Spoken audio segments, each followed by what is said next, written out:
Hello friends, welcome to ABC online solution. ABC online solution एक one stop solution provide करते हैं किसी भी बिजनेस या इंडिविजुअल्स के लिए, और हमारी company complete pan India level में सर्विसेज देती है। ABC online solution. हमारी कंपनी के बारे में अधिक जानकारी के लिए आप हमारी वेबसाइट पर जा सकते हैं www.abcos.ltd, और सोशल मीडिया पेज हैंडलर्स नीचे दिए गए हैं, आप इन पर जाके आप उनसे कनेक्ट कर सकते हैं। लोन पाने के लिए कई लोग किसी भी दलाल या एजेंटों के चक्कर काटते हैं, बैंकों के चक्कर काटते हैं, पैसे देते हैं, प्रोसेसिंग फी की बर्बादी करते हैं, लेकिन उनके लोन में क्या क्या डॉक्यूमेंट्स की रिक्वायरमेंट थी वो एडवांस में नहीं जान पाते हैं, जिससे उनके टाइम और पैसे दोनों की बर्बादी हो। तो आज हम जान लेंगे कि इंडिया में किसी भी प्रकार के लोन को लेने के लिए क्या क्या डॉक्यूमेंट्स की रिक्वायरमेंट होती है और उसके रूल्स रेगुलेशन क्या होते हैं। इससे आप अपना टाइम और पैसा दोनों बचा सकते हैं। आप कभी भी लोन किसी एक्सपर्ट की सलाह लेकर ही करें। इसमें हमारी company free of cost service आपको देती है। आपको 1 रुपया भी किसी को भी किसी भी एजेंट को नहीं देना है, और लोन देने के पहले आप ये जान और समझ सकते हैं कि क्या क्या डॉक्यूमेंट्स की आपको रिक्वायरमेंट है, और आपको प्रोसीड करने के पहले अगर ये सारे डॉक्यूमेंट अवेलेबल हैं तो आप इसको प्रोसीड कर सकते हैं। लोन लेने के पहले आपको ये समझना बहुत जरूरी है कि आपका सिविल स्कोर क्या है। सिविल स्कोर के बेसिस पे आपको लोन कितना तक मिल सकता है, लोन को लेने के लिए कितना आपको इंटरेस्ट भरना पड़ेगा, कितने टेन्योर तक भरना पड़ेगा, उसके चार्जेस क्या होते हैं, ये सारी चीज़ों का आपको ज्ञान होना जरूरी है, बिकॉज लोन के साथ आप ब्याज भी दें। लोन पाने के लिए बैंकों के क्या प्रोसेस होते हैं, क्या डॉक्यूमेंटेशन होती है, ये हम इस वीडियो में देखेंगे। बने रहिए अंत तक। चैनल को लाइक, शेयर और सब्सक्राइब करना ना भूलें। चलिए आगे बढ़ते हैं। क्रेडिट रिपोर्ट के बेसिस पे आपके लोन की एलिजिबिलिटी चेक की जाती है। आपका क्रेडिट रिपोर्ट का हाई स्कोर ही आपकी एलिजिबिलिटी को कैलकुलेट करता है, जिससे आपको लोन डिसबर्समेंट ज़्यादा से ज़्यादा किया जाता है। फ्री ऑफ कॉस्ट हमारी कंपनी आपके लोन को प्रोसेस करने में मदद करती है, जिसमें आपको हम ये बताते हैं कि डिफरेंट टाइप्स के लोन के लिए क्या क्या डॉक्यूमेंट्स की रिक्वायरमेंट होती है। ये सारा कुछ आज हम देखेंगे इस वीडियो में। और पहली बार हम आपको बता दें, एक ही वीडियो के अंदर डिफरेंट टाइप्स ऑफ लोन में रिक्वायर्ड डॉक्यूमेंट्स की लिस्ट एक ही वीडियो में। चलो जान लेते हैं कि लोन के प्रकार क्या क्या होते हैं, कितने टाइप्स ऑफ लोन हैं। Personal loans, business loans, home loans, loan against property, new या old car loan, credit card के लिए अप्लाई कैसे करें, ओवरड्राफ्ट या कैश क्रेडिट लिमिट अपने बिजनेस में कैसे पाएं, और बिजनेस को आगे कैसे बढ़ाएं।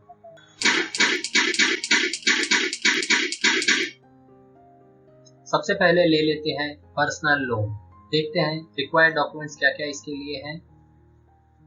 पर्सनल लोन आप किसी भी प्रकार के काम को पूर्ण करने के लिए ले सकते हैं। घर बनाना हो, कंज्यूमर मोबाइल्स खरीदना हो, या किसी भी प्रकार की अन्य जरूरत की चीजों को पूरा करने के लिए पर्सनल लोन लिया जा सकता है। पैन कार्ड, आधार कार्ड इसके लिए मस्ट है। एक एड्रेस प्रूफ या आप अपनी वोटर आईडी कार्ड भी इसके साथ यूज कर सकते हैं।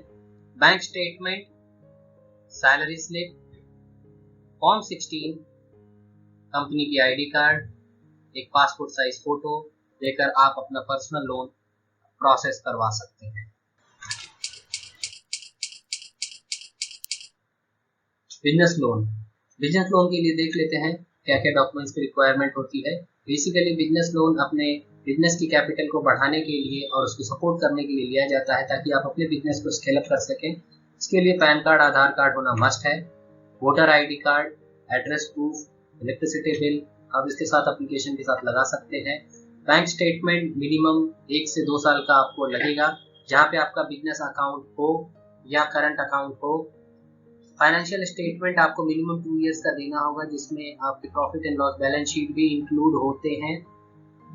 GST registration, tax ITR filing और अदर कंप्यूटेशन फॉर्म्स आपको देना होगा। जीएसटीआर 1, जीएसटीआर 3 की रिटर्न फाइलिंग की कंप्लीट स्टेटमेंट आपको देनी होगी। जीएसटीआर 9 जो कि एनुअल टर्नओवर डिक्लेरेशन के लिए काम आता है, वो भी आपको इसके साथ में सबमिट करना होगा। और आपको एक पासपोर्ट साइज फोटो लगानी होगी। जिससे आप बिजनेस लोन अप्लाई कर सकते हैं। होम लोन के लिए देख लेते हैं रिक्वायर्ड डॉक्यूमेंट लिस्ट क्या है। घर बनाने के लिए या नई प्रॉपर्टी परचेस करने के लिए बेसिकली होम लोन लिया जाता है। आधार कार्ड, पैन कार्ड होना मस्ट है। वोटर आईडी या एड्रेस प्रूफ आपको इसके साथ देना होता है। अगर आप सैलरी पर्सन हैं तो आपको इसके साथ में सैलरी स्लिप भी लगेगी। सैलरी स्लिप के साथ साथ फॉर्म 16 भी आप इसके साथ दे सकते हैं। बैंक स्टेटमेंट आपको मिनिमम 1 ईयर का लगेगा। फाइनेंशियल स्टेटमेंट अगर आप सेल्फ एम्प्लॉयड पर्सन हैं जिसमें profit and loss balance sheet आपकी चाहिए। GST registration, tax return filing और अदर कंप्यूटेशन शीट आपको इसके साथ जमा करनी होगी। जीएसटीआर 1 और जीएसटीआर 3 भी रिटर्न्स फाइलिंग मिनिमम 12 मंथ की आपको देनी होती है। अगर आप सैलरीड हैं तो अपने प्रीवियस डॉक्यूमेंट के साथ में आपको कंपनी की आईडी कार्ड और एक पासपोर्ट साइज फोटो लगेगी। और इन सारे डॉक्यूमेंट के साथ साथ आप जो भी प्रॉपर्टी खरीद रहे हैं उसकी एक लीगल चेक के लिए प्रॉपर्टी डॉक्यूमेंट लगेंगे। याद रखें, होम लोन प्रोसेस करने के लिए आपको एक सिक्योरिटी चेक भी देना होता है जो कि आपको डिसबर्समेंट के टाइम बाद में एडजस्ट कर दिया जाएगा।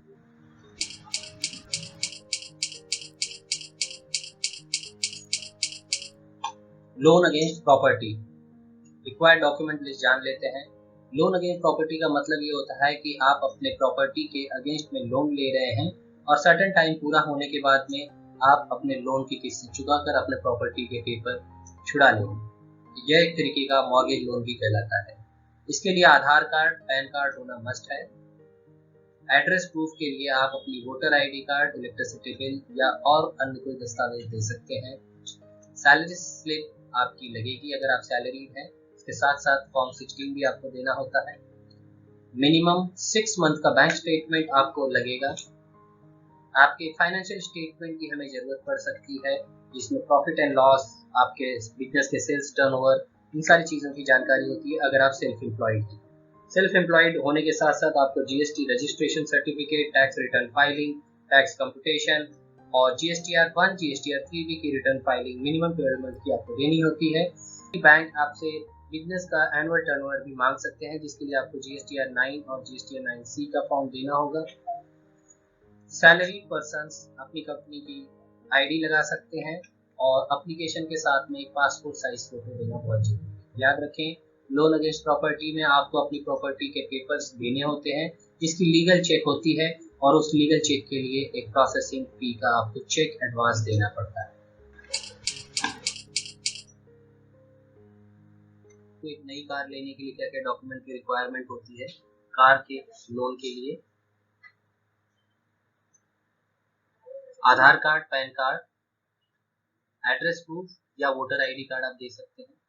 आपकी सैलरी स्लिप अगर आप सैलरीड हैं, फॉर्म 16, बैंक स्टेटमेंट, आपकी फाइनेंशियल स्टेटमेंट अगर आप सेल्फ एम्प्लॉयड हैं, GSTR registration certificate, tax ITR return filing and business computation, GSTR 1, GSTR 3B की फाइलिंग, जीएसटीआर 9 आपके एनुअल टर्नओवर को दिखाने के लिए, सैलरी पर्सन्स कंपनी की employment ID, passport size photo और याद रखें शोरूम से कार की कोटेशन लेना ना, यह भी बहुत जरूरी दस्तावेज।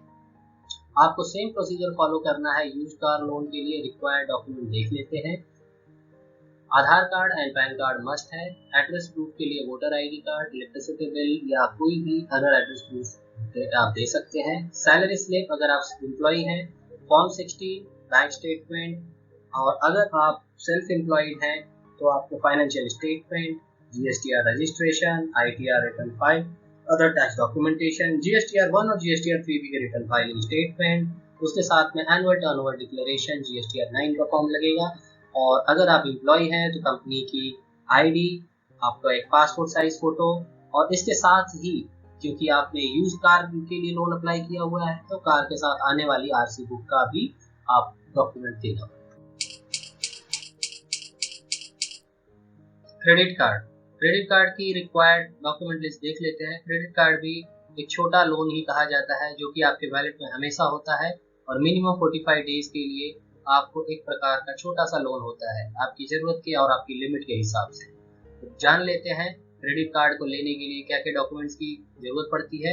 आधार कार्ड, पैन कार्ड, एक एड्रेस प्रूफ या वोटर आईडी कार्ड आप दे सकते हैं एप्लीकेशन के साथ, bank statement, salary slip, form 16, company की आईडी कार्ड और एक पासपोर्ट साइज फोटो देकर आप क्रेडिट कार्ड के लिए अप्लाई कर सकते हैं। अगर आप कार्ड टू कार्ड बेसिस पे लेना चाहते हैं तो आपको किसी भी एग्जिस्टिंग क्रेडिट कार्ड का स्टेटमेंट आपको देना होगा, जिससे आप न्यू बैंक में क्रेडिट कार्ड अप्लाई कर सकते हैं। बिजनेस को आगे बढ़ाने के लिए ओवरड्राफ्ट या कैश क्रेडिट लिमिट आपको अपने बैंक से पाने के लिए क्या क्या डॉक्यूमेंट की रिक्वायरमेंट होती है, अब ये जान लेते हैं। बेसिकली ओवरड्राफ्ट एक प्रकार का ऐसा लोन होता है जो आपके पास हमेशा अवेलेबल होता है और आप अपनी ज़रूरत के हिसाब से ज़रूरत की अमाउंट को ही इस्तेमाल कर सकते हैं और सिर्फ उतने ही अमाउंट पर आप इंटरेस्ट दे सकते हैं। और आप इसके लिए कोई बाउंडेशन नहीं होती है कि आपको एक सर्टन EMI देना है। आप चाहें तो अपनी यूज़ के हिसाब से आप इसको 3 दिन, 1 हफ्ते, महीने यूज़ करके आप इसको रीपे कर सकते हैं और अपना इंटरेस्ट बचा सकते हैं। तो जान लेते हैं ओवरड्राफ्ट और कैश क्रेडिट लिमिट के लिए क्या क्या डॉक्यूमेंट्स की रिक्वायरमेंट होती है।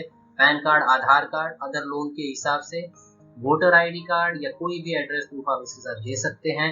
बैंक स्टेटमेंट आपको मिनिमम 1 ईयर का देना होगा, सेम बैंक से जहां पर आपका बिजनेस बैंक अकाउंट या करंट अकाउंट है। फाइनेंशियल स्टेटमेंट आपको 1 से 2 साल का देना होगा। इसके साथ में आपको अपनी कंपनी की GST registration, ITR statement, computation देना होगा। GSTR 1 और GSTR 3 भी कि मिनिमम 12 मंथ की आपको रिटर्न्स फाइलिंग दिखानी होगी। GSTR 9 एनुअल टर्नओवर आपको दिखाने के लिए देना होगा। एक पासपोर्ट साइज फोटो लगेगी। थैंक्स फ्रेंड्स, अगर आपको हमारी वीडियो अच्छी लगी कृपया लाइक करें, सब्सक्राइब करें और अपने और दोस्तों के साथ शेयर करें कि लोन लेने के लिए क्या क्या डॉक्यूमेंट्स की रिक्वायरमेंट होती है। मोर इन्फॉर्मेशन के लिए आप हमारी वेबसाइट पर विजिट कर सकते हैं www.abcos.ltd। नीचे दिए गए व्हाट्सएप नंबर्स पे भी आप हमें मैसेजेस कर सकते हैं और आप अपने प्रॉब्लम की सोल्यूशन पा सकते हैं। तो मिलते हैं नेक्स्ट वीडियो में। लगे रहिए, बने रहिए और चैनल को सब्सक्राइब करना ना भूलें ताकि हम आपके लिए ऐसी ही बेहतरीन वीडियो ला सकें। धन्यवाद।